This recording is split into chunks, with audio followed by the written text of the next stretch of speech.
네, 이번에 챕터는 2편의 1장 무역결제 중에서 5절의 신용장 결제 방식 대목차 7번부터 시작합니다. 자, 이번 회차에는요, 대목차 7번의 서류 심사의 기준과 8번의 신용장 조건의 해석 이렇게 두 가지 내용 살펴보고요. 다음 회차부터 대목차 9번에 나와 있는 개별 서류의 심사 내용 시작합니다. 이렇게 대목차 7번과 8번 그리고 9번이요. 큰 틀에서 보면 세부적인 어떤 서류 심사의 내용들을 살펴본다는 그런 공통점들이 있습니다. 대목차 9번의 개별 서류 각각의 서류 하나하나마다 심사의 그 기준이 어떤 것들이 있는지 살펴보기 전에 조금 더 넓은 의미에서 전체적인 서류 심사와 관련된 기본적인 내용들을 이번 회차에서 대목차 7번과 8번에서 살펴본다 생각하시면 되겠습니다. 자, 내용 보겠습니다. 대목차 7번 보시면 신용장의 서류 심사 기준 되어 있고요. 자, 1번 목차 보시면 서류 심사 일반 원칙 이렇게 되어 있습니다. 자, 양가로 1번 보시면요. 은행이 3개가 나와요. 지정은행, 확인은행, 개설은행. 확인은행은 물론 있는 경우에 해당이 되는 것이고요. 확인 신용장이 아닌 경우에는 지정은행과 개설은행 2개만 생각하면 되겠죠. 자, 아무튼 확인은행이 있는 경우까지 쳐가지고요. 지정은행과 확인은행과 개설은행 이 3개의 은행들이 서류를 심사해야 할 의무가 있는 은행들로 UCP에서는 규정이 되어 있습니다. 수익자로부터 지정은행이 서류를 받아가지고 서류를 심사 한번 하고요. 그 서류를 확인은행 또는 개설은행으로 보면 각각의 은행 보내면 각각의 그 확인은행이나 개설은행들도 서류를 심사하고 대금 지급의 여부, 지정은행에 상환할지 아닐지 그 여부를 결정하게 됩니다. 그래서 이 3개의 은행들이 서류 심사에 의무가 있는 것이고 그 이외의 은행들은 서류 심사에 관련된 다른 규정들은 가지고 있지 않아요. 그러니까 기본적으로 이렇게 3개의 은행 살펴봐 주시고요. 자, 그다음에 한 거를 이번에 보시면 우리가 앞에서도 공부했었던 내용입니다. 은행이 서류를 심사하는 어떤 기준에 대해서 엄밀일치 원칙이니 상당일치 원칙이니 하는 내용들 우리 앞에서 공부를 했었고요. 관련된 내용 텍스트로 다시 한번 확인해 보시면 좋겠습니다. 자, 그리고 한가를 3번에 보시면 이것도 역시 앞에서 우리 살펴봤었던 내용이에요.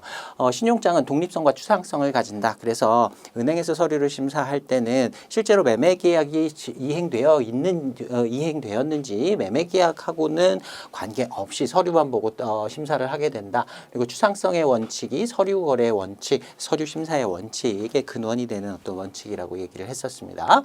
자, 이번 목차 보시면 서류 심사의 기준 해가지고요. UCP 제14조 이렇게 나와 있는데 여러분이 UCP 규정의 그 숫자, 조항의 숫자까지 외우실 필요는 없습니다. 근데 UCP 14조가 이런 서류 심사의 대원칙들을 규정해 놓고 있는 조항이라고 보시면 되고요. 실제 조항을 보면 14조가 내용이 조금 많습니다. 그 중에서 시험에 출제될 확률이 높은 것들 기준으로 내용들 좀 살펴보겠습니다. 자, 일단 서류 심사의 기준 해가지고요. 서류는 앞에서도 얘기했듯이 서류가 문면상 그 서류가 겉으로 봤을 때 겉면 을 봤을 때 일치하는 제시인지 여부를 서류만 가지고 은행은 심사를 한다라고 했고요. 자, 앞에서도 이것도 공부했던 내용입니다. Complying Presentation, 일치하는 제시란 신용장 조건 그리고 적용 가능한 UCP의 규정들 그리고 국제표준 은행 관행 이렇게 3가지의 일치하는 제시를 우리가 일치하는 제시다라고 했었죠. 자, 그 다음에 우리가 엄밀일치 원칙, 상당일치 원칙 얘기할 때 은행들은 엄밀일치 원칙에 따라서 심사를 해서 자신들을 보호하려는 성향이 있다라고 했어요. 그런데 UCP 규정상에는 엄밀일치 원칙 말고 상당일치 원칙에 따라서 서류를 심사하라라는 내용이 들어와 있습니다. UCP에서는 엄밀일치니 상당일치니 그런 용어를 사용하진 않고요. 이렇게 풀어서 얘기합니다. 자, 어떤 서류가 제시가 됐어요. 그래서 그 서류상에 써 있는 정보, 그 내용들을 심사를 할 텐데 신용장이나 국제표준 은행 관행에 진짜 한 글자도 틀리지 않고 완전히 일치될 필요는 없다. 심사할 때 완전히 똑같은지 여부를 심사하지 말고 해당 서류와 기타 제시 서류 그리고 신용장 조건과 그 조건들이 서로 저촉한다 또는 상충된다. 쉽게 얘기하면 부딪힌다. 서로 모순되는 점만 없으면 된다. 완전히 똑같을 필요는 없지만 그들이 서로 다른 정보를 갖고 있어서 서로 상충하는지 부딪히는지 서로 다른 내용을 담고 있지는 않은지 그 정도 선에서 일치 여부를 결정하라라고 규정이 되어 있어요. 그래서 이 표현을 보시면 이게 UCP에서 얘기하는 상당일치의 원칙에 대한 표현이구나 여러분이 인지하실 수 있으면 좋겠습니다. 자, 그 다음에 보시면요. 서류를 심사할 때 지정은행, 확인은행 그리고 개설은행이 심사를 한다 그랬어요. 자, 근데 UCP 규정에 보시면요. 지정은행 그리고 있는 경우에 확인은행 그리고 개설은행은 각각 중요합니다. 따로따로예요. 각각 제시일 다음 날부터 최장입니다.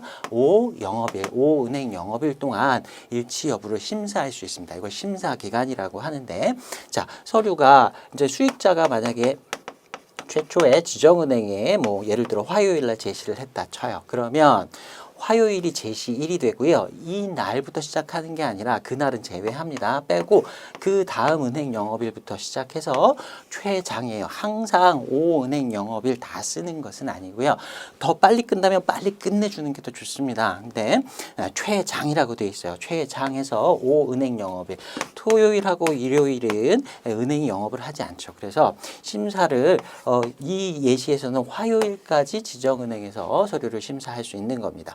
그래서 지정은행에서 서류 심사를 끝내고요. 그 서류를 예를 들어서 뭐 개설은행으로 보냈다. 근데 서류를 실제 송부하는데 뭐 이틀 정도가 걸려가지고 목요일 날 개설은행에 도착을 했다. 그럼 개설은행도 최장 5은행 영업일 그 서류 심사 기간을 가진다 그랬어요. 이 은행들이 다 각각 서류 심사 기간을 가진다라고 했으니까 개설은행 입장에서는요. 목요일 날 서류가 도착이 됐으니까 이날이 제시일이 됩니다. 그래서 이 날은 또 제외하고요. 그 다음 날부터 시작해갖고 그 다음 주 목요일까지가 5은행 영업일이 되겠죠. 최장 이 정도의 심사 기간을 가질 수가 있다. 그래서 지정은행에서 서류 심사하고 나서 확인은행으로 만약에 보냈다. 확인은행도 서류 심사하고 나서 개설은행으로 또 보내야 되거든요. 이런 식으로 서류를 송부하고 각각의 은행들이 최장 5은행 영업일 거기에 서류 송부의 기간 이런 것까지 이제 시간이 걸리게 되니까 어떤 경우에는 거의 막 한 3주 이상 이렇게 시간이 소요되는 경우들도 있을 수 있습니다. 그래서 신용장의 단점이라고 얘기할 때 그 처리 절차가 좀 복잡하고 그리고 서류 송부까지 기간이 오래 소요된다라는 내용들을 우리 앞에서 살펴본 적이 있어요. 이 서류 UCP상에 서류 심사 기간이 이렇게 돼 있기 때문이다라고 이해해 두시면 되겠습니다. 자, 그 다음에 서류를 심사할 때요. 서류의 내용이 일치하는 제시인지 아닌지 여부를 결정하기에 앞서서 서류가 신용장에서 정해진 기간 내에 제시되었는지 먼저 따집니다. 신용장에서 여러 가지 몇 가지 기간들을 설정해 놨는데 그 기간에 맞추어서 서류가 또 제시가 돼야 돼요. 자, 서류의 제시 기한이라고 되어 있는데요. presentation date라고 얘기합니다. last day of presentation 이렇게 표현하기도 해요. 아무튼 제시를 위한 날짜인데 이걸 줄여가지고요. PD 이렇게 줄여서 쓰기도 합니다. 우리 시험에서도 PD 이렇게 줄여서 나올 수도 있으니까 presentation date를 줄여서 PD라고 한다라는 내용까지 좀 봐두시면 좋겠습니다. 자, 일단 UCP상의 규정은요. 전제는 이렇습니다. 모든 서류가 다 이 기간을 지켜야 하는 것은 아니고요. 운송 서류에 원본을 포함하고 있는 제시. 자, 일반적인 경우에 수익자가 하는 제시 그 서류에는 운송 서류의 원본이 거의 다 들어있다고 보시면 돼요. 자, BL과 같은 운송 서류. 이 운송 서류가 매도인하고 매수인하고 매매계약에서 주고받기로 하는 그 물품에 대한 실제 매수인의 수령 권한 이런 걸 담고 있기 때문에 가장 중요한 선적 서류라고 얘기했었죠. 자, 일반적인 경우라면 이런 게 다 들어가 있을 겁니다. 그래서 일반적인 경우라면 대부분 다 이 규정에 적용을 받는다. 자, 근데 우리는 시험을 볼 때 조금 시험에서 요걸 조금 어렵게 내기 위해서 오답을 유도하기 위해서 이렇게 요 내용을 가지고 문제를 구성하는 경우도 있을 수 있습니다. 그래서 이런 내용이 아니라 운송 서류의 원본이 아니라 모든 제시, 어떤 서류가 됐던 간에 모든 제시는 서류의 제시 기한을 지켜야 한다. 이런 내용이 나오면 틀렸다고 그 답을 찾아내셔야 되고요. 자, 그다음에 치사하게 이렇게 나오는 경우도 있습니다. 운송 서류에 사본을 포함하는 제시는 서류의 제시 기한 PD를 지켜야 한다. 이런 표현이 나오면 그것도 역시 틀렸다라고 해당 지문을 골라내셔야 돼요. 자, 서류에 제시되는 서류에 운송 서류의 원본을 포함하고 있는 경우에 이 서류 제시 기한 관련된 규정이 적용이 된다라는 게 대전제예요. 자, 그리고 신용장의 유효기일 이내에 그리고 선적일 이후 21일 이내에 이루어져야 한다. 이게 서류의 제시 기한에 관련된 UCP상의 규정입니다. 자, 여기서 우리가 모르는 용어가 몇 가지 또 나왔어요. 신용장의 유효기일 또는 유효기간이라고 표현하기도 하고요. 둘 다 같은 의미입니다. 자, 거기 밑에 참고를 보시면 신용장의 유효기간은 보통 이제 expiry date 이렇게 씁니다. 자, 완료되는 기일이다. 유통기한, 신용장의 유통기한이라고 보시면 돼요. 자, 요걸 줄여가지고 또 ED, expiry date 앞글자 따가지고요. ED 이렇게 표현합니다. PD, ED 나왔고요. 그다음에 조금 이따가 볼 텐데요. 선적일이라고 하는 것도 있습니다. shipment date, 신용장상의 선적은 언제까지 해라부터 이렇게 기한으로 표시를 하는데 shipment date는 또 앞글자를 따가지고 SD 이렇게 표현합니다. 그래서 세 가지의 기한을 이제 우리가 살펴봐야 되는데 서류의 제시 기한 그리고 선적일 SD 그리고 신용장의 유효기간 이렇게 세 가지를 살펴보셔야 돼요. 자, 일단 신용장의 유효기간 관련된 내용 보겠습니다. 일반적인 정의는요. UCP상의 신용장의 유효기일이란 뭘 말한다 이런 정의는 없어요. 그런데 일반적으로 그냥 신용장의 유효기일을 말할 때는 신용장이 이용 가능한 기간, 신용장이 말 그대로 유효한 기간을 신용장의 유효기간이라고 한다. 유효기일이라고 한다. 자, 그런데 UCP상에는 이런 규정이 있어요. 신용장의 유효기간에 대한 직접적인 내용은 없고요. 자, 보시면 신용장은 제시를 기한 유효기일을 명시하여야 하는데 신용장의 결제 또는 매입을 위한 유효기일은 제시를 위한 유효기일로 본다. 이렇게 조금 말이 무슨 말인지 딱 한 번 읽으면 무슨 말인지 잘 모를 이런 내용 들어 있어요. 근데 이 문장의 내용을 여러분이 좀 이해를 해두셔야 문제를 푸실 수가 있습니다. 자, 일단 신용장의 유효기간은 언제다 이렇게 써줬다고 하면 그 날을 최종적으로 완전히 모든 서류가 다 제시되어야 하는 마지막 날을 의미한다. 이렇게 보시면 되고요. 신용장에다가 유효기간이다 이렇게 써주면 보기가 편할 텐데요. 신용장이 결제를 위해서 제시되어야 하는 유효기일은 언제다. 이렇게 표현이 될 수도 있고요. 매입신용장 같은 경우에는 이 신용장의 매입을 위해서 제시되어야 하는 유효기간, 매입을 위한 유효기간은 언제다. 이렇게 표현하는 경우도 있습니다. 자, 이건 간단하게요. 그냥 유효기간이라고 써 있는 그 날짜가 신용장의 결제를 위한 기간이든 매입을 위한 기간이든 관계없이 아무튼 그날까지 최종적인 제시가 다 마무리되어야 하는 기간이다. 이렇게 이해하시면 됩니다. 자, 이런 규정은요. 예를 들어서 이 신용장의 유효기간이 10월 15일까지예요. 그런데 매입을 위한 유효기간이 10월 15일이다. 신용장상에 이렇게 써 있다고 한번 봅시다. 우리가 방금 근데 배웠어요. 서류가 제시되고 나면 그 제시된 서류를 지적은행에서 일단 제시를 제외하고 그 이후에 5은행 영업일 동안 최장 5은행 영업일 동안 서류를 심사한다. 지정은행에서 이렇게 심사를 하고 나서 그 다음에 지정은행이 뭐 개설은행으로 서류를 송부한다. 그러면 개설은행도 지정은행으로부터 받은 그 서류가 제시된 날 그 이후로부터 5은행 영업일 동안 서류를 심사한다라고 했어요. 그러니까 매입을 위한 유효기간이 10월 15일이니까 이 앞에 은행들이 서류를 심사하는 기간을 내가 감안을 해가지고 한 열흘 정도 전에는 한 10월 5일까지는 은행에다가 지정은행에다 제시를 해야지 10월 15일까지 이 매입이 다 끝나겠구나. 매입의 업무가 다 끝나겠구나. 이렇게 생각할 수도 있어요. 우리가 UCP 규정을 좀 공부해서 알고 있다고 하면 이렇게 생각할 수 있습니다. 그런데 이렇게 계산해서 제시할 필요는 없어요. 매입을 위한 제시기한이 10월 15일이다 라고 되어 있으면요. 수익자 입장에서는 그냥 지정은행에 최종적으로 10월 15일까지만 서류를 제시하면 됩니다. 그러면 그 이후에 시간이 뭐 심사를 하느라고 뭐 이게 11월까지 넘어갔다. 최종적으로 개설은행에서 11월 달까지 서류를 심사했다. 그럼 매입을 위해서 제시해야 하는 신용장의 유효기간이 10월 15일이라고 했는데 신용장 유효기간이 끝났으니까 이제 돈 못 받는 거 아니냐? 아니, 관계 없습니다. 이제 신용장의 유효기간이 어떻게 되든 간에 아무튼 그날까지 수익자 입장에서는 지정은행에다가 제시만 하면 되고요. 그 이후에 그 날짜가 유효기간이 이제 뭐 매입을 위한 유효기간 이런 것들이 지나갔다 하더라도 그 이유는 은행 간의 업무에서 소요되는 시간이기 때문에 수익자 입장에서는 그걸 고려할 필요는 없습니다. 자, 그래서 다시 신용장의 결제 또는 매입을 위한 유효기일이 신용장상에 만약에 써 있다고 하면 내부적으로 은행 간의 업무 처리 기간 이런 거는 수익자가 따질 필요 없다. 그날까지 제시를 하면 된다. 그날까지 제시만 하면 되니까 그날을 제시를 위한 유효기일로 본다. 이런 UCP상의 규정을 그렇게 이해해 두시면 되겠습니다.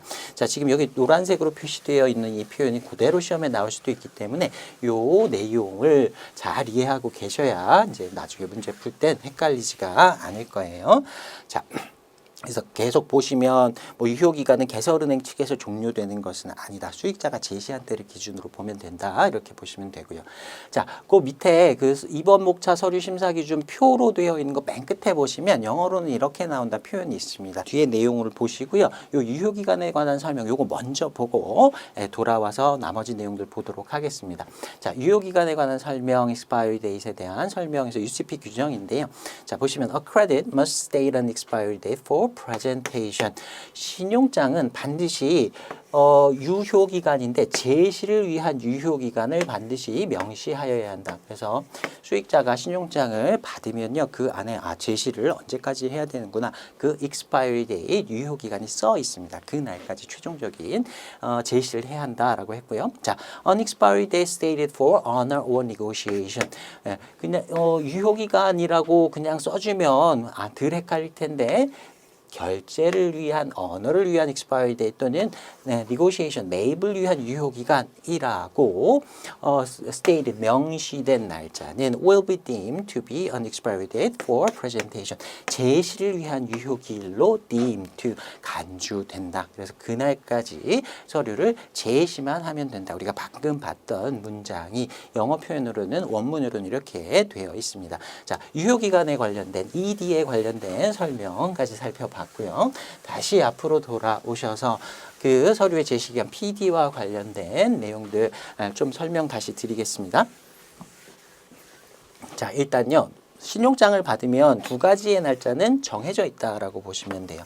자, 신용장상에요. 선적일 언제다 이렇게 써 있습니다. 보통 이제 최종일 선적은 몇 월 며칠까지 이루어져야 한다라고 날짜가 쓰여 있어요. 그 날짜가 신용장상에 미리 명시되어 있는 정해져 있는 시간이다라고 보시면 되고요. 그다음에 방금 우리가 살펴봤듯이 유효기일 expiry date도 신용장상에 명시가 되어 있습니다. 자, 두 가지 이 선적일과 그리고 유효기일은 신용장상에 명시되어 있는 변하지 않는 딱 정해져 있는 시간이에요. 자, 그러면 PD 제시기한이라는 건 뭐냐?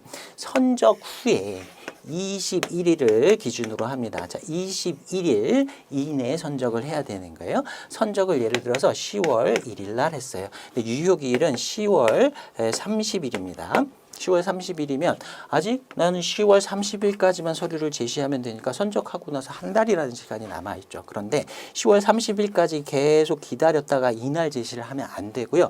하나의 제한사항이 더 생기는 겁니다. 제시기한, 프레젠테이션 데이시라고 하는 건 선적하고 나서 너무 오랫동안 서류 묵혀있다가 갖고 오지 말라는 이런 기간으로 보시면 돼요. 그래서 선적 후에 21일이라고 이 제시기한을 정해놨습니다. 그래서 이 경우에는 실제로 계산을 해보면 10월 22일까지 10월 1일은 제외하고요. 22일까지 서류를 제시를 해야 되는 거예요. 자, 원문 규정 한번 볼게요. presentation days에 대해서 이렇게 나와 있습니다. Not later than 21 calendar days. 일요일이나 토요일, 공휴일 이런 거 따지지 않고요. 그냥 날짜로 그 달력에 나와 있는 날짜로 21일을 세는데 after the date of shipment. 선적일 이후에 우리가 그 쉬바 마파 기억나실 거예요. 선적을 표현하기 위해서 before나 after가 사용되는 경우는 그 날짜를 제외한다 그랬죠. 그래서 선적일이 만약에 10월 1일이라면 그 날짜 제외하고 10월 2일부터 21일이 되는 날, 그래서 22일까지가 이제 여기서 얘기하는 21일 캘린더 데이를 not later 넘지 않는 날이 되는 겁니다. 이 날짜가 PD에 대한 설명이고요. But not later than the expiry date of the credit. 신용장의 유효기일 이후여서는 안 된다. 두 가지를 보셔야 되는 거예요. 자, 선적일로부터 정해지는 제시기한 그리고 유효기일은 신용장상에 미리 써 있다 그랬어요. 이건 뭐 변하지 않는 기간이고요. 선적일도 신용장상에 써 있는데 실제로 선적한 날은 예를 들어서 10월 1일이 선적의 최종일이다라고 하면 9월 말일 날 해도 되는 거고요. 9월 달에 선적을 해도 됩니다. 그래서 실제로 선적한 날짜부터 계산을 해서 이 프레젠테이션 제시기한을 정하게 되게 되고요. 그렇게 정해진 제시기한과 유효기일을 비교해서 그중에 더 짧은 날짜에 그 날짜까지 은행에 서류를 제시해야 하는 겁니다. 그래서 예시에서 만약에 이렇게 되었다. 유효기일이 제시기일보다 더 빠르다라고 하면 선적은 10월 1일 날 했고 선적을 10월 1일 날 했으니까 21일 그래서 10월 22일까지가 제시 기한이다. 근데 신용장상의 유효기일은 10월 15일이다라고 하면 둘 중에 더 빠른 날짜 신용장상의 유효기일인 10월 15일 날까지 서류를 제시해야 되는 거예요. 그래서 둘 중에 다시 한번 정리하면 둘 중에 더 빠른 날짜 유효기일이나 제시기한 둘 중에 더 빠른 날짜까지 서류를 제시해야 한다. 그리고 이 21일이라는 기간은요. 항상 언제나 21일인 건 아닙니다. 신용장상의 조건에 제시기일은 5일로 한다. 이렇게 만약에 줄여놨다라고 하면 21일이 이제 적용되는 것이 아니고요. 신용장에서 요구하는 그 5일, 5일을 적용하게 되는 겁니다. 이 21일이라는 기간은 신용장에서 별도의 조건이 없었던 경우 기본적으로 적용되는 시간이고요. 만약에 신용장에서 5일 이렇게 줄여놨다면 5일을 선적 후에 5일 이내 제시를 해야 되는 거고 뭐 만약에 신용장에서 30일이다 이렇게 적용을 해놨다라고 하면 21일 적용하는 게 아니라 더 긴 날짜 30일을 적용하는 겁니다. 물론 그때도 이렇게 PD가 많이 남아있다 하더라도 유효기일 따져봐서 유효기일이 더 짧다라고 하면 유효기일 내에 서류를 제시해야 하는 것이고요.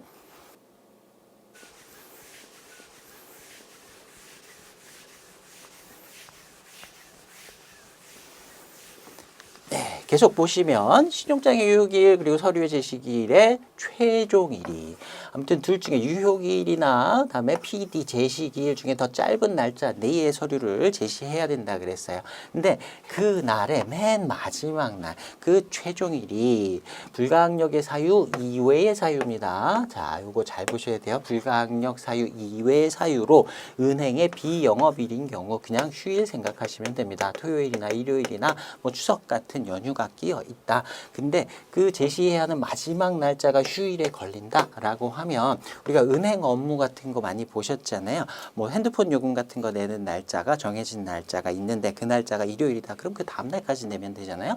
똑같다고 보시면 됩니다. 다음 최초의 날짜가 아니라 다음 날이 아니라 은행 영업일이 되는 겁니다. 그래서 만약에 그 유효기일이나 서류 제시기일의 최종일이 토요일이었어요. 그러면 일요일까지 제시를 하는 게 아니라 그 다음 영업일인 월요일까지 제시를 하면 된다. 이렇게 자동적으로 연장되는 규정도 갖고 있습니다. 이런 규정이 있어야 되겠죠. 그래야 합리적이겠죠.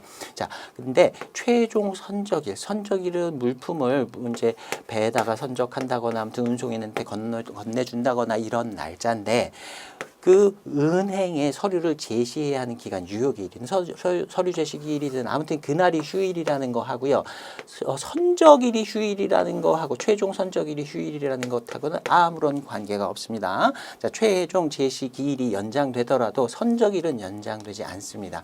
항구나 공항 같은 데는요. 그냥 365일 뭐 영업을 한다라고 생각하시면 돼요. 우리가 추석 연휴에 공항에 갔는데 공항이 문을 닫았다 이런 경우는 없잖아요. 항구도 마찬가지입니다. 물론 쉬는 날도 있긴 있는데요. 일반적으로는 다 그냥 계속 연다라고 생각하시면 돼요. 그래서 서류 제시기일이 은행의 영업일이 아니어서 휴일이어서 내가 선적을 못했습니다. 이거하고 은행에 서류 제시하는 거하고 선적하고는 아무런 관련이 없잖아요. 그래서 이렇게 규정이 되어 있는 거 한 번만 잘 이해해 두시면 될 거예요. 시험에 자주 나옵니다. 자, 이렇게 유효기일이나 서류 제시기일이 불가항력 사유 이외의 사유로 비영업일이었어야 해요. 이 내용은 뒤에서 다시 한번 살펴볼 겁니다. 자, 그거하고 최종 선적일하고는 아무런 관련이 없다. 최종 제시기일은 연장이 되더라도 최종 선적일은 자동적으로 연장되는 규정은 없다. 이렇게 정리해 두셔야 됩니다. 자, 그 다음에 서류의 발행일자 보겠습니다. 수익자가 서류를 가져왔어요. 그래서 서류를 앞에서 정해진 제시기일, 신용장의 유효기일 이내 그 제시기일 이내에 서류를 제시한 날짜가 있을 겁니다. 서류 제시기일이 뭐 예를 들어서 10월 15일 날 서류를 제시했다 쳐요. 신용장 조건에 다 맞게 그리고 유세비 규정에 맞게 10월 15일 날 제시를 했어요. 그런데 갖고 온 서류의 발행일을 보는 겁니다. 그때 제시했던 서류의 발행일이 예를 들어서 이 신용장이 9월 1일 날 개설이 됐어요. 있어요. 그리고 제시일이 10월 15일이었습니다. 근데 갖고 온 서류가 8월 5일자로 발행된 서류예요. 신용장이 개설되기 이전에 이미 발행해 놨던 서류를 이때까지 가지고 있다 갖고 온 겁니다. 자, 이것도 괜찮아요. 아무런 상관없습니다. 우리가 앞에서 봤던 PD만 잘 지키면 돼요. 선적일로부터 21일 이내 제시가 되었는지 신용장의 유효기일 이내인지 이것만 살펴보는 거지, 제시된 서류의 발행일이 신용장 개설일 이전이라고 해서 은행에서 받아주지 않는다 이런 규정 없습니다. 자, 그래서 제시되는 서류의 발행일은 신용장의 개설일 이전 일자, 이 미리 발행해 놨던 서류도 괜찮다. 자, 근데 어떤 경우에도 제시일 이후의 날짜에서는 안 된다. 이것도 그냥 텍스트만 읽으면 뭔 말인가 하는데요. 잘 생각해 보세요. 서류를 10월 15일 날 제시를 했는데요. 서류의 발행일이 10월 16일 이렇게 돼 있어요. 이거 내일 발행한 서류를 오늘 갖고 왔네? 이 말이 안 되잖아요. 그러니까 서류가 위조됐든지 뭔가 오류가 있든지 둘 중에 하나입니다. 이건 안 된다라는 거예요. 제시를 기준으로 봤을 때 그 이후의 날짜가 발행일로 되어 있는 서류를 제시해서는 안 된다. 당연한 얘기입니다. 자, 이런 규정들 봤고요.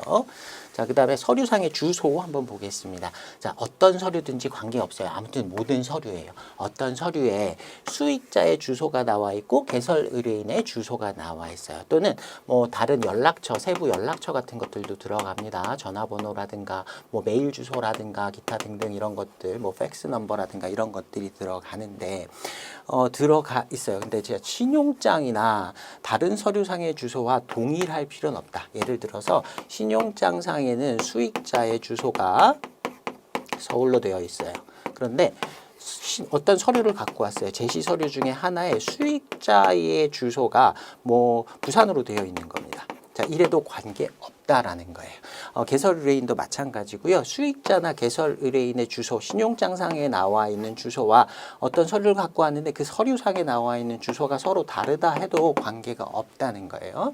그 서류상의 주소와 신용장상의 주소가 동일할 필요는 없어요. 그런데 동일한 국가 내에 있기만 하면 됩니다. 예를 들어 수익자의 주소, 신용장상에 써 있는 주소가 서울이었는데 가지고 온 서울에는 수익자의 주소가 부산이다. 괜찮습니다. 다 우리나라 내에 있는 도시들이니까 괜찮아요. 그런데 갑자기 어떤 서류에 수익자의 주소가 상하이 이렇게 돼 있는 겁니다. 중국에 있는 주소가 있어요.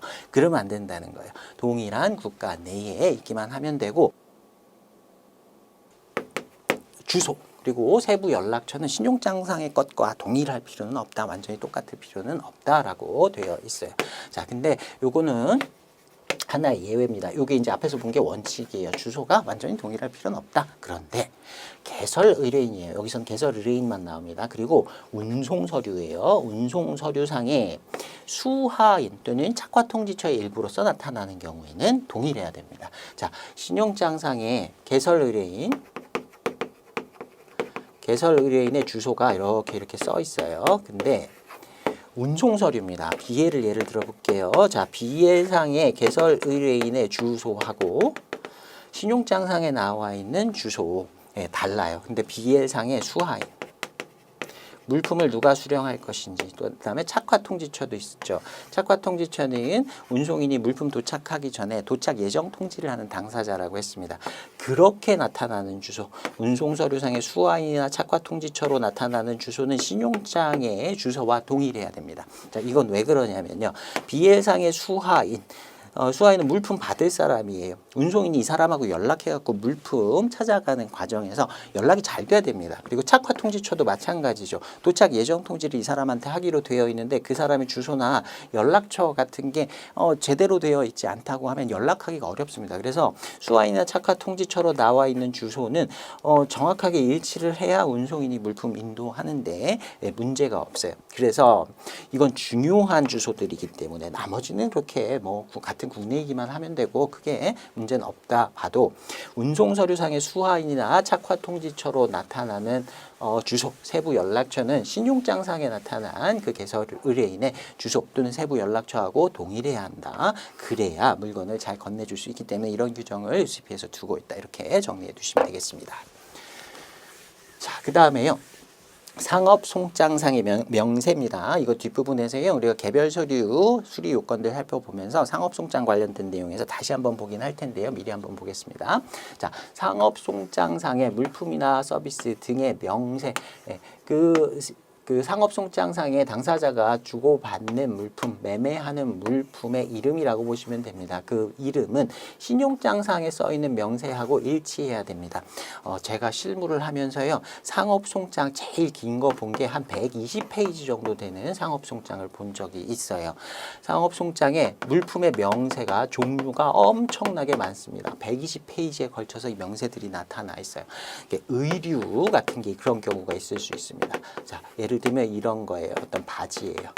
바지인데 바지를 수입하는 겁니다. 바지를 수입하는데 그 바지가 일단 뭐 남자 건지 여자 건지 그 의류는 이제 남녀 구분이 있잖아요. 그런 게 있고요. 그 다음에 사이즈가 있어요. 사이즈가 있고 색깔이 있고요. 그 다음에 뭐 모델 넘버 같은 것들이 있고요. 세부 사항들이 이렇게 달라집니다. 그래서 똑같은 A라는 바지도 남자용인데 사이즈가 몇인 거, 그 다음에 블랙, 블루, 레드 뭐 이런 식으로 다 따로 모델 넘버 따로 이런 식으로 바지가 하나 시작해가지고요. 그 바지에 대한 명세가 한 200개 정도 들어가 있고요. 그 다음에 뭐 이제 신발로 가볼게요. 신발을 수입하는데 신발도 남자용, 여자용, 사이즈, 색깔, 뭐 모델명 이런 것들이 있겠죠. 그래서 각각의 그 모델별로 물품별로 명세들이 이렇게 계속 기재가 돼 있는 겁니다. 그래서 한 120페이지가 나오는 거예요. 엄청 긴데 실제로 우리가 뭉뚱그리면 바지 200벌, 뭐 신발 100개, 100켤레 이런 식으로 간단하게 쓸 수 있는데 실제로 명세는 아주 세부적으로 이렇게 나와 있는 겁니다. 그렇다 하더라도 신용장상에 나와 있는 명세하고요. 아무리 그 명세가 길다 하더라도 일치해야 됩니다. 동일하게 써줘야 돼요. 나머지 서류 제가 파란색으로 써놨는데요. 뒷부분에서 다시 한번 볼 겁니다. 상업송장 제외한 다른 서류상의 물품 명세를 쓸 때요. 이때는 똑같이 쓸 필요는 없어요. 제가 말씀드린 것처럼 120페이지짜리 물품 명세가 있다. 자, 요걸 상업송장에도 그대로 쓰고 BL상에도 그대로 쓰고 뭐 보험서류상에도 이렇게 그대로 쓰고 그러면 BL이나 보험서류도 최소 120페이지 이상이 되어야 된다는 얘기잖아요. 엄청나게 길어집니다. 그래서 이런 것들에 다른 서류들에는 이 명세를 똑같이 써야 될 필요는 없고요. UCP에서는 이런 표현을 씁니다. 일반적인 용어 in general terms 이런 표현을 써요. 일반적인 용어로 기재한다. 말씀드린 것처럼 제가 만약에 앞에서 뭐 바지 뭐 이런 걸 수입한다라고 하면 그냥 의류 이렇게 일반적인 조금 더 넓은 틀에서의 이건 의류 뭐 액세서리 뭐 이런 식으로 쓸 수 있는 거예요. 이게 만약에 전자 부품이다 그러면 electronic part 이렇게 쓰면 되는 거고요. 뭐 예를 들어서 뭐 시리얼 같은 거를 수입하는데 시리얼 뭐 종류별로 다 이렇게 모델이 다 다르고 거기에 들어가는 사이즈별로 이렇게 막 되어 있다 하더라도 그냥 food 이렇게 쓰는 겁니다. 식품류 뭐 이런 식으로 그냥 이렇게 다른 데는 줄여서 쓸 수 있는데 상업송장은 그렇게 줄일 수가 없다. 그대로 다 써야 한다. 요거 기억해 두시면 좋겠습니다. 자, 이렇게 이해해 두시면 돼요. 어떤 서류들, 그 수익자가 제시하는 어떤 서류들 중에 하나에는, 최소한 하나에는 모든 물품의 세부 사항이 다 확인될 수가 있어야 할 텐데, 다른 서류에서는 그 내용을 줄인다 하더라도 상업송장, 요거 하나를 그냥 정한 겁니다. 상업송장과 같은 서류 하나에는 세부적인 내용이 다 기재가 되어 있어야 한다. 이래야 나중에 이제 우리가 뭐 뒷부분에서 관세법 같은 걸 배울 때도요. 수입 통관, 수출 통관 이런 것들 배울 텐데요. 수출입 통관을 할 때도 물품의 명세 같은 것들이 자세하게 들어가야 되거든요. 그런 걸 확인할 때도 상업송장을 기준으로 합니다. 그래서 상업송장이 가장 자세한 서류다. 그래서 거기에 나오는 명세는 신용장상의 명세하고 일치해야 된다. 아무리 길다 하더라도, 아무리 복잡하다 하더라도 똑같이 써줘야 된다. 근데 나머지 서류들, 그 이외의 서류들에는 그게 너무 길면 너무 복잡하니까 일반적인 용어로 기재될 수 있다. 근데 여기에 이제 요까지 더 설명을 드리면 신용장과 상충되지 않는 한이라는 표현이 들어있어요. 이게 바지하고 뭐 셔츠하고 신발하고 이렇게 쭉 들어있어서 그냥 클로딩, 의류 이렇게 줄여서 쓰는 건 일반적인 용어로 줄여 쓰는 건 다른 서류에서 가능하지만 이게 의류인데 여기에다가 푸드 이렇게 쓰는 겁니다. 식품이라고 쓰면 그거는 그 의류의 내용 쭉 써 있는 거하고 전혀 안 맞잖아요. 이렇게 상충되지만 않는다고 하면 좀 뭉뚱그려서 다른 서류 표현 쓸 수 있다. 단 상업송장상에는 신용장상의 명세와 동일한 명세가 들어가야 한다. 자, 그 다음에 보시면요. 요구되지 않은 서류예요. 신용장에서 요구되지 않은 서류를 수익자가 와서 제시를 했습니다. 그러면 은행에서는 그냥 무시한다. 이런 표현 앞으로 많이 나올 겁니다. 그런 서류는 내가 필요한 서류도 아니니까 그냥 없는 걸로 치는 거예요. 그리고 제시자에게 반환될 수 있다. 자, 은행에서 이 서류는 뭐죠? 요거요. 요구 서류는 아닌데 요거 보시면 업무 파악이 잘 되실 거예요. 참고하시라고 요 내용 넣어놨습니다. 그럼 은행에서 뭐라 그러냐면요. 아니요, 괜찮습니다. 그냥 다시 가져가세요. 저희는 필요 없고요. 요거 심사 안 할 겁니다. 그러니까 가져가세요라고 제시자에게 돌려보낼 수 있습니다. 은행에서 요구되는 서류만 심사하기도 바쁜데 요구하지도 않은 서류에 오면 이렇게 한다. 그냥 무시하고 다시 돌려보낸다라고 보시면 됩니다. 자, 그 다음에 비서류적 요건이라고 하는 용어가 나옵니다. 자, 요거는 UCP상에서 사용하는 용어는 아니에요. 그런데 시험에서도 그대로 출제될 수 있기 때문에 요 용어까지 같이 좀 익혀두시면 좋겠습니다. 영어 표현으로는요, non-documentary condition, 어떤 조건인데요, 서류상으로 표현되지 않는 조건이라는 뜻이에요. 자, 신용장에서 어떤 조건을 걸긴 했어요. 조건은 있는데 그 조건을 어떤 서류를 보고 확인해야 되는지 서류에 대한 명시는 없어요. 자, 이런 조건을 비서류적 요건이라고 합니다. 은행은 서류만을 보고 대금 지급의 여부, 일치하는 여부, 이제 제시인지 여부를 판단한다 그랬어요. 조건이 있는데 그 조건을 어떤 서류에서 봐야 되지? 그거는 명시가 안 돼 있는 거예요. 그러면 어떻게 할까? 이게 일치하는 제시인지 아닌지 판단할 수 있는 기준이 되는 서류가 뭔지 은행에서는 모르는 거예요. 그런 경우에는 그런 조건이 기재되지 않은 것, 그런 조건은 없는 걸로 보는 겁니다. 그래서 무시해버린다. 그런 조건은 없다라고 은행 입장에서 심사할 때는 그런 조건 없는 걸로 본다. 그런데 다른 서류에 기재된 정보는 비서류적 요건과 접촉되지, 충돌하지는 않아야 한다. 자, 밑에 예시 한번 볼게요. 신용장에 이런 조건이 들어 있습니다. Packing in wooden cases, 나무로 된 포장에 포장이 되어 있어야 한다라는 조건이 들어 있는 거예요. 그런데 물품이 나무 상자에 포장이 되어 있는지 확인할 서류를 명시하지 않은 거예요. 자, 보시면 이렇게 명시되어 있으나 어떤 서류에 이 정보를 기재할 것을 요구하지 않은 경우, 어떤 서류를 보고 이걸 확인해야 되지? 그 서류를 안정해 준 겁니다. 자, 이런 경우에는 이 조건, 나무 상자에 포장되어야 한다라는 조건은 무시된다. 이걸 비서류적인 요건으로 보고 없는 조건으로 본다. 이런 조건은 없었던 것으로 본다. 그런데 보시면 명시된 어떤 서류에 다른 서류, 이 서류 말고요. 다른 서류들을 심사하다 보니까 거기에 이 물품은 종이 상자에 20개로 나눠 담겨 있다. 이런 표현이 들어있는 겁니다. 자, 이런 경우에는 이 조건은 비서류적 조건이기 때문에 무시하긴 하지만 다른 서류를 보다 보니 이거 여기 있는 조건하고 서로 다른 내용이 나오네. 이거 실제로는 종이 상자에 포장이 되었네. 그러면 이런 경우에는 이거는 불일치로 본다는 거예요. 자, 다시 한번 정리하면 어떤 조건을 쓸 때는요, 그 조건을 확인할 수 있는 서류까지 같이 명시를 해줘야 됩니다. 그렇지 않다라고 하면 그건 비서류적 요건으로 보고 무시한다.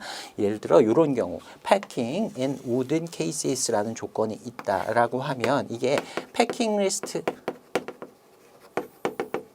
이것이 기재되어 있어야 한다. 이런 조건까지 같이 넣어야 되는 거예요. 그래서 신용장상 조건에 패킹 리스트 2통을 제시하고 그 패킹 리스트 상에는 패킹이 우든 케이스에 담겨 있다는 내용이 기재되어야 한다. 이렇게까지 해야 완벽한 조건인 거예요. 근데 패킹 리스트 뭐 이런 표현 안 쓰고 그냥 서류는 뭔지 정해주지 않고 그냥 조건만 떨렁 넣어놨다. 그러면 무시된다.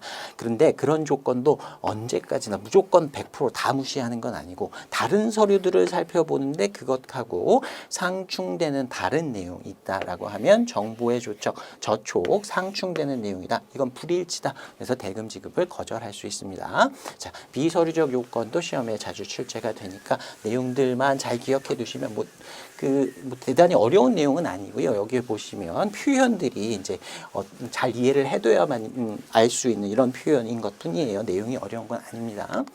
자, 그 다음에 3자 운송서류 관련된 내용이 들어있습니다. 어떤 서류상의 선적인, 어떤 서류든 관계없어요. 아무튼 서류상의 선적인 또는 송화인, 선적인이나 송화인이나 다 쉬퍼, 컨사이너 보내는 사람 얘기하는 겁니다. 운송 과정에서 물품을 보내는 사람 또는 운송인과 운송계약을 체결한 사람하고 신용장상의 수익자하고 서로 다른 사람이다. 이런 경우에도 아무런 문제가 없다. 자, BL상의 송화인은 A라는 사람이 쓰여 있는데 신용장상의 수익자는 B라는 사람이에요. 둘이 서로 다르다. 신용장상의 수익자가 아닌 사람이 다른 서류상의 송화인으로 써 있다. 아무런 문제가 되지 않는다. 자, 이런 경우에 수익자, 이 사람 매도인이겠죠. 매매계약상의 매도인이 A라는 사람에게 하청을 줬을 수도 있고요. 그다음에 우리가 인코텀스에서 물품을 조달하여 인도한다 이런 표현도 썼었죠. 예, 이렇게 다른 사람한테 이 물품을 대신 선적하도록 하고 그 비해를 자기가 가져올 수도 있는 거예요. 이런 상황들이 일어날 수 있기 때문에 어떤 서류상의 선적인 또는 송화인은 신용장상의 수익자여야 할 필요는 없다. 자, 이런 서로 다른 수익자하고 그다음에 어떤 서류상의 송화인 다른 서류가 제시됐다 하더라도 은행에서는 이걸 근거로 이걸 이유로 서류를 돌려보내지는 않는다. 불일치 처리를 하지는 않는다라고 이해하시면 되겠습니다. 자, 이제 서류의 발행인 등 관련 규정 보겠습니다. 자, 누가 서류를 발행하여야 하는지, 서류의 발행인이 누군지, 그 다음에 그 서류의 내용이 뭐가 되어야 하는지를 명시하지 않고, 자, 상업송장, 운송서류, 보험서류 여기까지 괄호 쳐볼게요. 이 외의 서류의 제시를 요구하는 경우 일단 상업송장, 운송서류, 보험서류를 제외한 다른 서류입니다. 뭐 원산지 증명서 이런 걸로 볼게요. 원산지 증명서를 요구하면서 발행인이 누군지를 신용장에서 정해주지 않았어요. 이 원산지 증명서 뭐 2통을 제시하라 이렇게 조건을 걸었는데 이 원산지 증명서의 발행인이 누구여야 하는지에 대한 조건은 없었습니다. 그리고 원산지 증명서의 내용이 뭐가 있어야 하는지에 대한 조건도 기재하지 않았어요. 그러고 그냥 원산지 증명서 2통 이렇게만 요구를 한 겁니다. 자, 그러면 은행은 심사할 때 발행인이 누군지, 내용이 뭔지 이런 걸 봐야 될 텐데 그런 건 정해준 게 없잖아요. 그래서 그 내용이 요구되는 그 내용이 제시된 서류가 이런 원산지 증명서 같은 제시된 서류가 요구되는 서류의 기능을 충족하는 것으로 보인다면 은행은 해당 서류를 제시된 그대로 수리한다. 그냥 받아준다는 겁니다. 자, 서류를 가지고 왔는데요. 위에 Certificate of Origin 원산지 증명서라고 돼 있고 여기 2통이 제시가 됐어요. 그러면 내용, 누가 발행했는지 내용이 뭔지 관계없이 원산지 증명서 2통 요구했는데 원산지 증명서 2통 갖고 왔네. 다른 건 심사할게. 뭐가 없네. 그럼 그냥 그대로 원산지 증명서 2통 제대로 제시됐다. 그냥 이렇게 받아준다라는 의미입니다. 그런데 중간에 요 3가지의 서류가 빠졌죠. 상업송장, 운송서류, 보험서류 이 3가지의 서류는 왜 빼놨냐면요. 우리가 뒷부분에서 개별 서류의 심사 요건들 살펴볼 텐데요. UCP상의 그 요건들을 따로 기재해놨습니다. 상업송장은 이래야 한다. 이런 내용이 들어있어야 한다. 자, 운송서류의 경우에는 이렇게 이런 내용이 들어있어야 하고 보험서류의 경우에는 이런 내용이 들어있어야 한다라고 UCP상 요건을 규정을 해놨어요. 그래서 발행인이 누군지 내용이 뭔지 명시를 하지 않더라도 UCP상 요건을 보고 그냥 심사를 하면 됩니다. 그래서 이런 경우에는 그 UCP의 규정을 상업송장, 운송서류, 보험서류는 이런 거 따로 요구된 내용이 없다 하더라도 UCP 규정대로 심사를 하면 되는 것이고 그 3가지의 서류 이외의 서류인 경우에는 그냥 제목 보고 제목 같네 뭐 그런 기능을 하는 서류네 라는 것만 확인이 되면 그대로 내용에 관계없이 수리를 해준다라는 겁니다. 자, 그 다음에 운송서류예요. 운송서류는 UCP상 규정에 발행인이 누군지에 대한 규정은 없다라고 이해하시면 됩니다. UCP 원문에는 이렇게 돼 있어요. 운송서류는 운송인, 선장, 선주, 용선자, 용선계약에서 배를 빌리고 빌려주는 당사자 2명 하고요. 운송인하고 선장 이 외에 어느 누구에 의해서도 발행될 수 있다라고 했어요. 그래서 UCP상에서는 운송서류는 누가 발행해야 하는지에 대한 요건은 없다. 아무나 다 발행해도 된다. 운송서류는 아까도 얘기했듯이 운송서류와 관련된 UCP상의 규정이 있어요. 그래서 그 내용을 보고 판단을 하는 것이지 누가 발행했는지의 여부는 심사 대상이 아닙니다. 운송서류에 한정한 내용이에요. 자, 여기까지 살펴봤고요. 3번 목차 보겠습니다. 일치하는 제시되어 있고요. 자, complying presentation이라고 하는 것, 신용장애 조건과 적용 가능한 UCP 규정과 그리고 국제표준 은행 관행에 따르는 제시를 일치하는 제시라고 한다 그랬어요. 서류를 심사를 합니다. 그래서 지정은행에 수익자가 서류를 갖다 줬는데 지정은행이 서류를 심사했어요. 그래서 서류가 심사한 결과 일치한다라고 판단을 했습니다. 그래서 신용장애 이용 방법에 따라 결제, 우리가 앞에서 배웠었죠. 언어, 일람지급, 연지급, 인수 중에 하나 또는 매입을 하는 경우에 그 서류들을 확인은행 또는 개설은행에 송부해라 이렇게 되어 있습니다. 자, 심사를 하고 나서 지정은행에서 심사를 했는데 일치하는 제시다라고 판단하면 그걸 개설은행으로 보내라는 거예요. 그럼 나중에 개설은행에서 상환을 해주게 되겠죠. 그리고 만약에 확인은행이 있어요. 확인신용장이에요. 그런 경우에는 개설은행으로 보내도 되고 확인은행으로 보내도 되고 그 서류를 뭐 지정은행이 자기가 편한 대로 그냥 보내면 됩니다. 확인은행이나 개설은행에. 확인은행이 없는 경우 이제 무확인 신용장 같은 경우에는 이제 개설은행밖에 보낼 데가 없긴 하겠죠.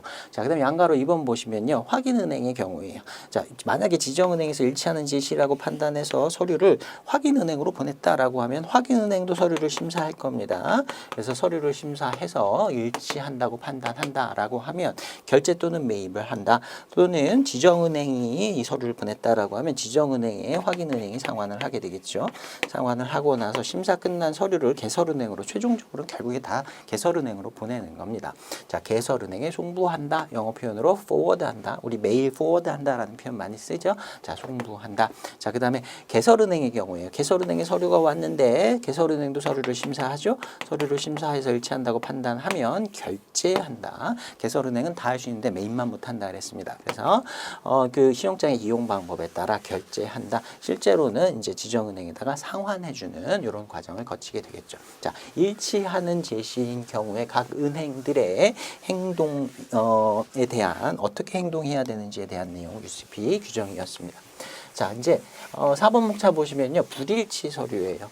서류를 심사했는데 서류가 일치한 제시가 아닌 겁니다. 심사 결과 불일치 서류예요. 자, 이런 경우에 양거를 1번 보시면요. 권리 포기 교섭이라는 개념이 있습니다. 자, 요거 먼저 살펴볼게요. waiver for discrepancy라고 영어 표현으로는 돼 있고요. discrepancy라고 하면 불일치라는 뜻입니다. 서로 다름. 심사해야 하는 그 조건들과 그리고 서류가 서로 일치하지 않는다라는 거예요. 그 불일치 서류에 대해서 웨이버는 우리 앞에서도 공부했었죠. 어떤 권리가 있는데 그 권리를 포기하는 걸 권리 포기라고 한다고 했어요. 자, 불일치 서류에 대한 권리 포기 이렇게 영어 표현으로는 되어 있고요. 이걸 권리 포기 교섭 이렇게 얘기를 하기도 합니다. 자, 은행이 제시가 일치하지 않는다고 판단할 때에는 결제 또는 매입을 거절할 수 있다. 결제 또는 매입을 하지 않을 수 있다. 요거는 나중에 얘기할 텐데요. 결제 또는 매입을 하여야 한다. 반드시 이건 불일치 서류니까 그 결제 또는 매입을 절대 하면 안 된다. 이런 규정은 없어요. 거절할 수 있다. 이게 왜 거절할 수 있다라고 돼 있냐면 그 중에 하나가 이 권리 포기 교섭입니다. 자, 개설은행 입장에서 보면 서류가 왔는데 이건 불일치 서류예요. 하자 서류예요. 근데 이게 하자가 있긴 있는데 이 불일치가 심각한 불일치, 하자인지 아니면 이건 서류상에 그냥 그런 조건만 조금 이상한 것이지 실제로는 업무 처리하는 데는 그 매수인이 개설의뢰인이 물품 수령해서 물품 받아오는 데는 전혀 이상이 없는 아주 경미한 하자인지 이걸 개설은행에서는 판단할 수가 없습니다.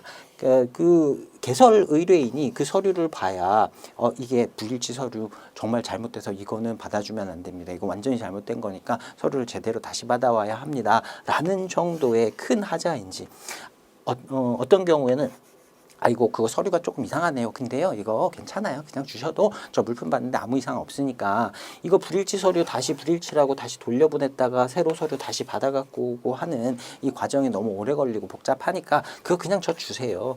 괜찮아요. 그거 불일치 처리하지 마시고요. 그냥 결제해도 됩니다. 이렇게 얘기할 수도 있어요. 근데 그 판단을 개설은행에서는 할 수 없습니다. 그래서 개설의뢰인한테 물어보는 거예요.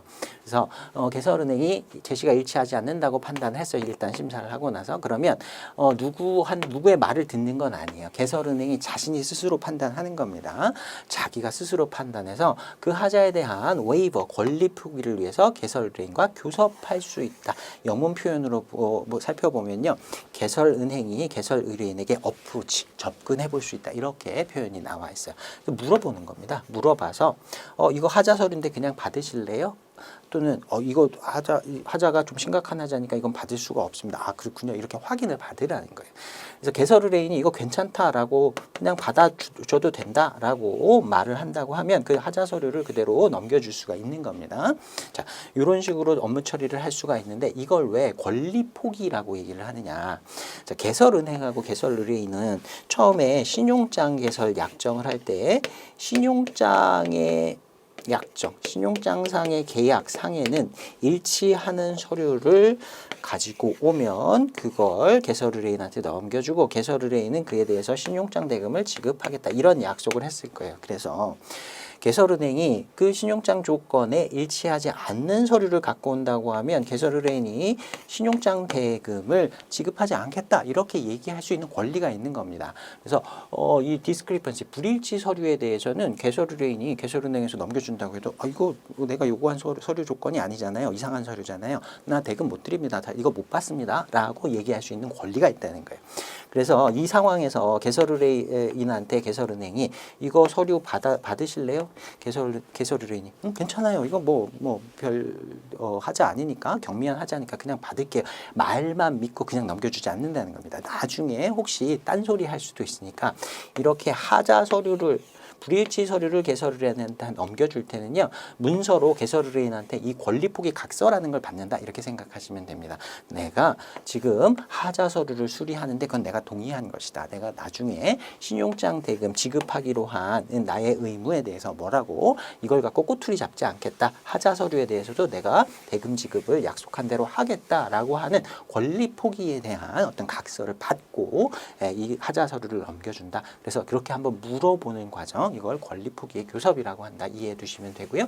그래서 하자 서류가 온다 하더라도 무조건 은행에서는 이거 불일치 서류니까 나 결제 못합니다. 돌려주는 것은 아니고 개설의뢰인에게 한번 물어볼 수 있다. 그래서 개설의뢰인이 오케이 한다고 하면 권리포기 받고 그 하자 서류를 넘기는 이런 것도 가능하다. UCP상의 규정으로 나와 있습니다. 자, 그 다음에 양가로 2번 보시면요. 서류 심사했는데 이제 권리포기 교섭 물어봤어요. 물어봤는데 그거 안 된대요. 그거 받아주면 안 된대요. 그래서 수리를 거절합니다.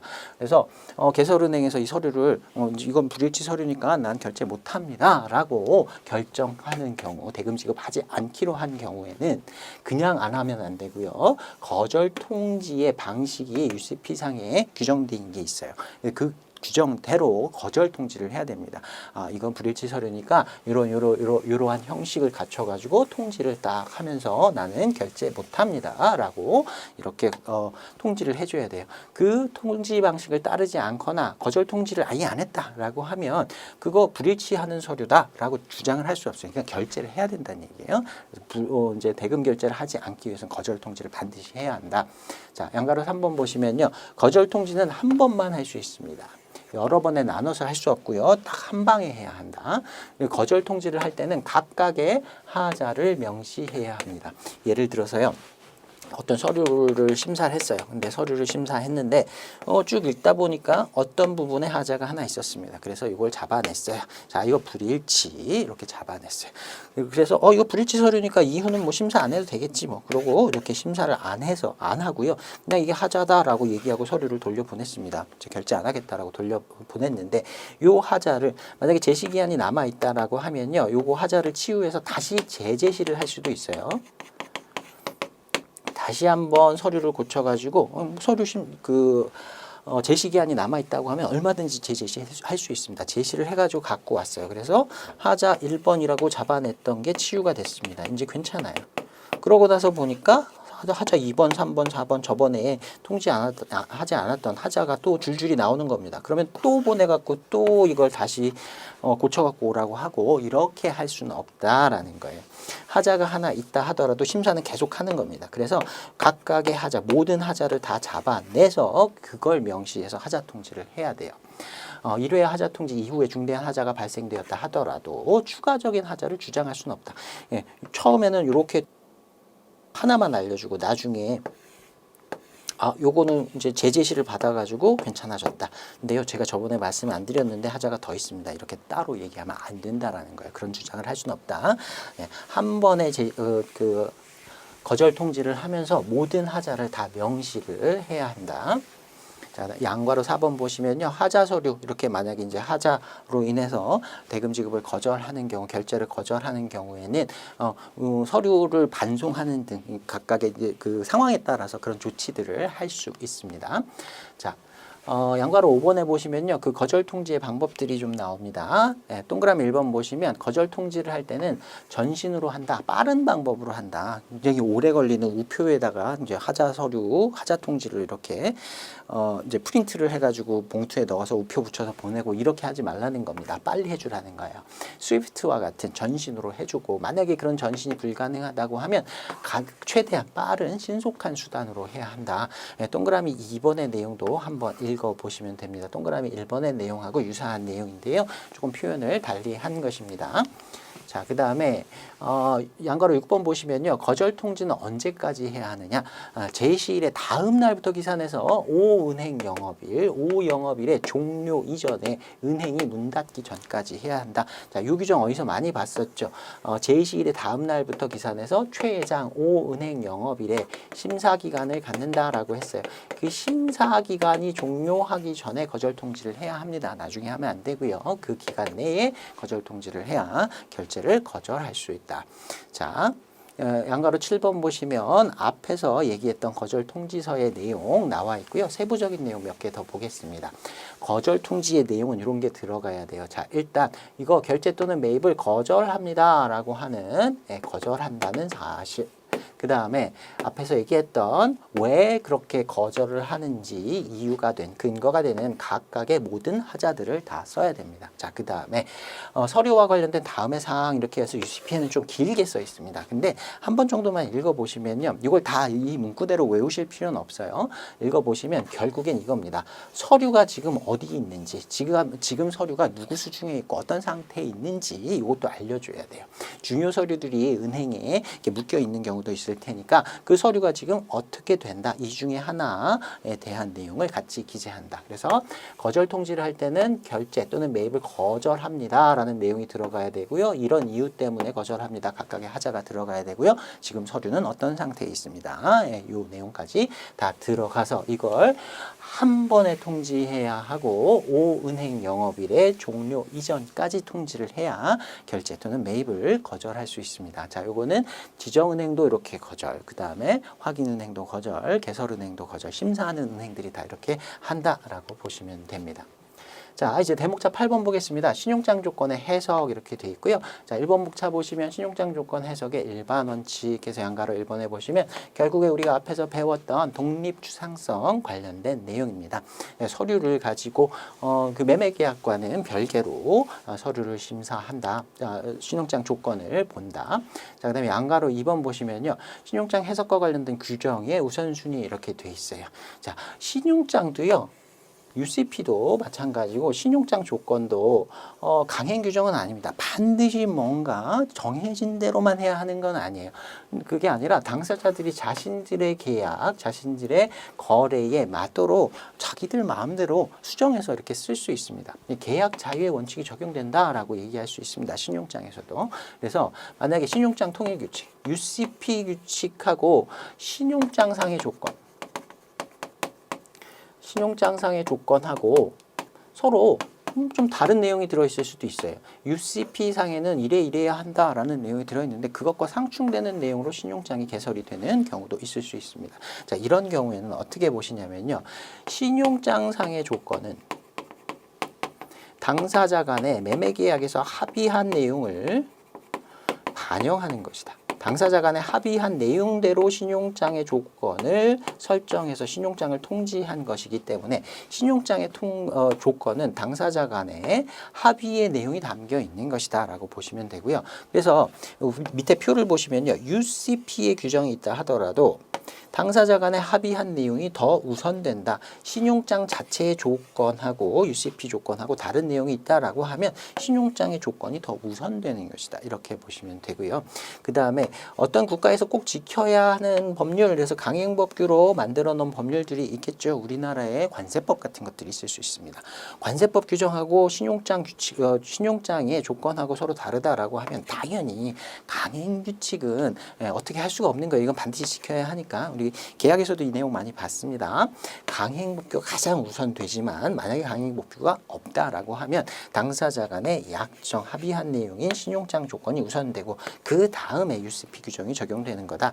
자, 그 다음에 ISBP라는 게 UCP의 내용을 좀 보충하는 참고서 같은 거라 그랬어요. 그래서 UCP 내용 다음에 ISBP 규정의 내용이 뭐 더 추가적인 게 있다면 이게 적용이 되는 거고, 그다음에 ICC Opinions라는 게 있습니다. 이거는 뭐냐면요, FAQ 같은 거라고 생각하시면 돼요. 은행 업무를 하다가 UCP의 규정에 이런 게 있는데 이게 이렇게도 해석이 가능하고 이렇게도 해석이 가능한데 이게 정확한 의미를 잘 모르겠다. 또는 ISBP 상의 어떤 규정이 있는데 이 상황에서는 이걸 이렇게 적용해야 되나요? 저렇게 적용해야 되나? 이렇게 은행에서 헷갈리는 경우들이 있습니다. 그러면 이 UCP나 ISBP를 제정한 국제 상업회의소에다가 이걸 물어보기도 합니다. 자, 이런 상황이 있는데요. 이건 어떻게 적용을 해야 맞습니까? 그러면 그걸 가지고 정기적으로 회의 같은 걸 엽니다. 회의 같은 걸 열어서 뭐 일종의 뭐 전문가들의 의견 수렴이라고 보시면 돼요. 그래서 이런 상황에서는 이렇게 해석하는 것이 맞겠다라고 의견서와 같은 형태로 정기적으로 이걸 은행들에다 이렇게 나눠주기도 합니다. 알려주기도 해요. 그런 상황이 있다고 하면 그게 가장 마지막으로 적용된다. 그래서 동그라미 2번의 내용도 제가 말로 설명드린 동그라미 1번에 나와 있는 내용을 다시 한번 쓴 것이다 라고 보시면 되겠고요. 자, 요 박스 안에 나와 있는 우선순위, 해석의 우선순위는 암기하지 않으셔도 당연히 흐름상 이해가 잘 된다고 하면 나중에도 잘 기억이 날 거라고 생각합니다. 자, 그 다음에 2번 목차 보시면요. 수량 및 금액의 해석에서 과부적의 허용 이렇게 돼 있고요. 이거 우리 앞에서 이 내용 공부한 적 있습니다. 계산 수량 조건인 경우에 about이나 approximately와 같은 단어를 금액이나 수량이나 단가에 사용했다라고 하면 각각의 금액, 수량, 단가 앞에 붙어있는 about 또는 approximately는 플러스 마이너스 10%의 과부족을 허용하는 것으로 본다. 자, UCP 규정이고요. 자, 그 다음에 양괄호 2번에는 우리 과부족 용인약관 ML clause라고 하는 거 공부했어요. more or less clause라고 하는 거. 자, 벌크 화물인 경우. 자, 요게 UCP 상에는 이렇게 돼 있다 그랬죠. 수량이 포장 단위 또는 개별 단위, 이거 몇 개 또는 포장이 몇 개 이렇게 숫자로 기재하지 않았다.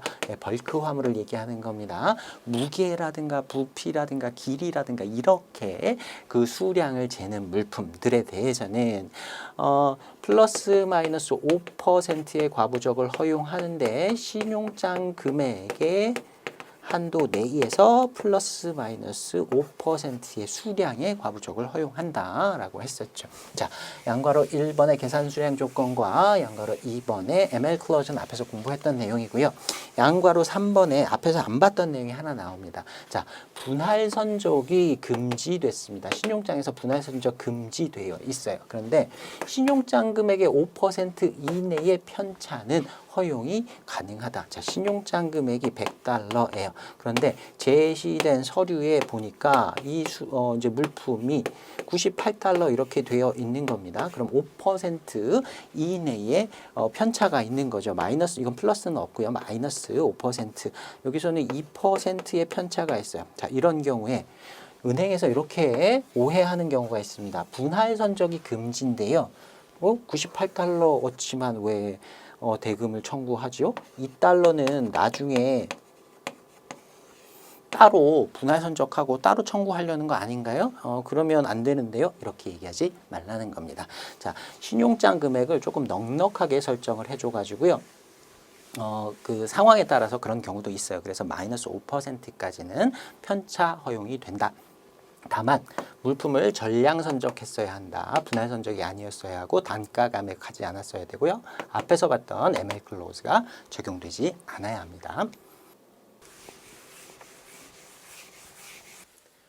네, 다음 3번 목차 보시면 기간, 매 기일의 해석 나와 있는데요. 이거 우리 앞부분에서 계약 쪽에서 다 살펴본 내용입니다. 그래서 다시 한번 설명드리진 않고요. 여러분이 하나씩 꼼꼼히 읽어보시면서 앞에서 봤던 거 기억나는지 확인하면서 넘어가시기 바랍니다. 앞에서 설명드리지 않았던 거 두 가지 있는데요. 그것만 설명드리고 갈게요.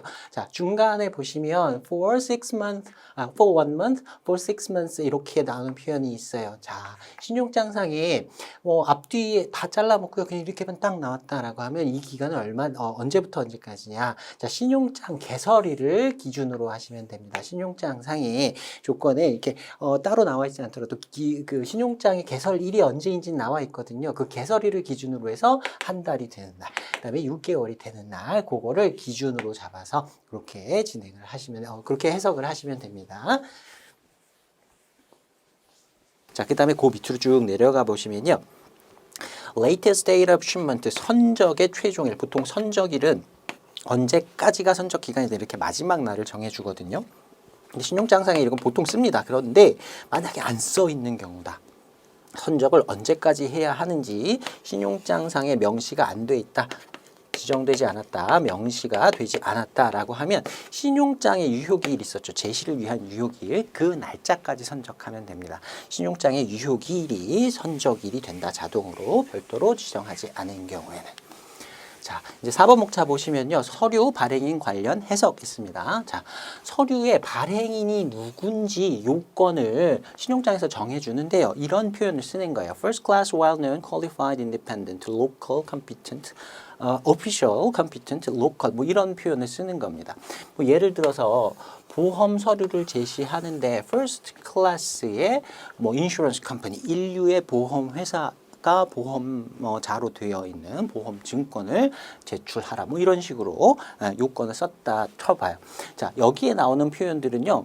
경계가 모호합니다. 자, 어디까지가 first class고 어디까지가 independent고 어디까지가 competent고 어디까지가 local인지 명확하지 않아요. UCP에서는요. 모호한 경우에는 그냥 그런 표현은 없다. 그러한 조건은 없는 걸로 보는 겁니다. 그래서 이런 식으로 써 있다.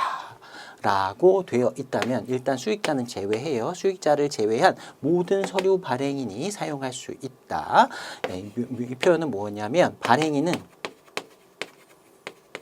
아무나 누구나가 될 수 있다. 아무나 발행해도 된다라는 거예요. 이런 표현은 모호한 표현은 구체적이지 않기 때문에 은행에서 판단할 수가 없고 그냥 이런 표현은 없는 걸로 보는 겁니다. 발행인 요건은 없는 것이다 라고 해석을 한다. 다만 수익자는 제외합니다. 수익자가 예를 들어서 뭐 퍼스트 클래스에 뭐 그 인슈런스 컴퍼니 이렇게 했는데 수익자가 제가 그 인류의 보험자입니다. 이렇게 얘기하면 좀 이상하잖아요. 여기서는요. 최소한 수익자가 아닌 제3자를 의미하는 것이다 라고 표현한 걸로 봐서 수익자는 제외하고 그 이외에 누가 됐든지 수익자가 아닌 당사자라면 누구나 다 서류를 발행해도 괜찮다. 이런 표현이 들어가 있으면 그렇다. 자, 전체적으로 UCP의 규정의 어떤 흐름을 보시면 됩니다. 모호하면 일단 무시해버린다. 없는 걸로 본다. 자, 이제 5번 목차 보시면요. 분할 선적 관련된 내용입니다. 신용장에서 분할 선적을 금지하지 않는 한 분할 청구나 분할 선적은 허용이 됩니다. 아무런 언급이 없는 경우, 분할 선적에 대한 언급이 없다라고 하면 분할 선적을 해도 된다라는 뜻으로 이해하시면 됩니다. 자, 분할 선적은 뭔지 아시죠? 근데 분할 청구, partial drawing이라는 표현은 뭐냐면요. 신용장 대금을 draw 이렇게 예금해 놓은 돈처럼 내가 받을 돈에서 이렇게 draw 꺼내가는 걸 얘기하는 건데 분할해서 청구한다. 예를 들어서 물품 100개를 개당 단가 1달러에 매매 계약을 체결했다 칩시다. 그래서 신용장이 이렇게 개설이 되었는데 분할 선적에 대한 어떤 언급이 없다라고 하면 또는 분할 선적을 허용한다 해도 당연히 가능할 거고요. 분할 선적을 금지한다는 표현이 없다라고 하면 분할 선적은 가능하다 그랬어요. 그래서 예를 들어 30개 선적하고 20개 선적하고 50개 선적하고 따로 이렇게 선적을 하는 거 이거 분할 선적이라고 하는 것이고요. 이런 이런 경우에 30개 선적하고 서류를 가져가서 $30를 수령하는 겁니다. 그 다음에 요건 $20, 요건 $50 이렇게 따로따로 은행에 찾아와서 따로따로 금액을 청구해서 대금을 수령해 가는 것, 신용장 대금을 수령해 가는 것, 그걸 분할 청구라고 합니다. 그래서 신용장에서 금지만 하지 않았다면 분할 선적 가능하고 분할 청구도 가능하다 이렇게 봐두시면 돼요. 자, 그 다음에 양가를 이번에 보시면요. 분할 선적으로 보지 않는 케이스가 있습니다. 자, 보시면 동일 운송수단, 동일 항로가 표시된 운송서류는 그 운송서류가 목적지를 같은 목적지를 표시하고 있는 한 비록 다른 선적일자, 다른 선적항, 다른 수탁지 또는 발송지를 표시하더라도 분할 선적으로 보지 않는다라는 규정이 있어요. 말은 복잡한데요. 그림 그려보면 이겁니다. 요게 키워드예요. 동일한 운송수단. 해상 운송이다라고 하면 배가 한 대라는 뜻이에요. 자, 블랙펄이라는 배가 있다 칩시다. 근데 이 배가요, 저기 중국에서 와가지고요, 인천항에 10월 5일 날 들어왔다가 물건 좀 싣고 다시 부산항으로 가서 부산항에서 10월 10일 날 물품을 싣고 예를 들어 미국까지 간다. 이런 배가 있다 쳐보세요. 자, 근데 매도인이 물품을 이제 선적을 해야 되는데 나는 인천에도 공장이 있고 부산에도 공장이 있어요. 그래서 뭐 예를 들어 100개의 물품을 선적해야 되는데 50개는 인천항에서 가까운 인천 공장에서 만들어서 인천항에서 싣고 50개는 부산에서 만들어서 부산항에서 실른다. 이런 케이스도 가능은 하겠죠. 항상 그런 건 아니겠지만 이런 배가 항상 있는 건 아니겠지만 이런 케이스가 있을 수도 있다라는 거예요. 그래서 이런 경우에 배가 한 대입니다. 배가 한 대인데 인천항에서 10월 5일 날 50개를 실은 것에 대한 BL이 한 장이 이렇게 싣고 나면 발행이 될 거고요. 자, 그다음에 부산항에서 50개를 싣고 나서 또 BL이 한 장이 또 발행이 됐습니다. 이걸 갖고 온 거예요. 근데 BL이 두 장이네요. 그리고 실린데도 인천항, 부산항 두 개 나뉘어서 실려 있고 실린 날짜도 서로 다르네요. 이거 분할 선적이잖아요. 만약에 신용장에서 분할 선적을 금지했다라고 하면 이렇게 하면 안 되는 거죠. 그런데 보세요. 배 한 대에 다른 장소, 다른 날짜에서 실렸을 뿐이고 배 한 대에 실려서 결국에 목적지까지 가는 겁니다. 이런 경우엔 분할 선적으로 보지 않는다라는 거예요. 자, 다시 키워드는 동일 운송수단이에요. 배가 한 대다 생각하시면 되고요. 배가 한 대니까 항로도 당연히 동일하겠죠. 하나의 항로로밖에 갈 수가 없어요. 이 각각의 비례상에 나와 있는 내용은. 그리고 목적지, 운송서류상의 목적지도 배가 한 대니까 당연히 미국 딱 한 군데에 같은 목적지가 표시될 수밖에 없죠. 그런데 선적 일자는 서로 다를 수 있고요. 그 다음에 선적항 이런 데가 다를 수가 있을 겁니다. 그렇다 하더라도 두 개를 비례를 이렇게 따로따로 제시를 한다 하더라도 이건 분할선적으로 안 본다라는 거예요. 당연히 그렇다. 자, 그 다음에 복수의 운송서류로 이루어지는 경우 가장 늦은 선적 일자를 선적일로 본다. 이 경우에 인천항에서는 10월 5일 날 실렸고 부산항에서는 10월 10일 날 실렸고요. 최종적으로 부산항에서 그 수량 전체가 다 완전히 실렸다라고 하면 그 중에 더 늦은 날짜 10월 10일이 최종 선적일이다. 그날이 선적일로 간주가 된다. 잘 이해해 두시면 되겠습니다.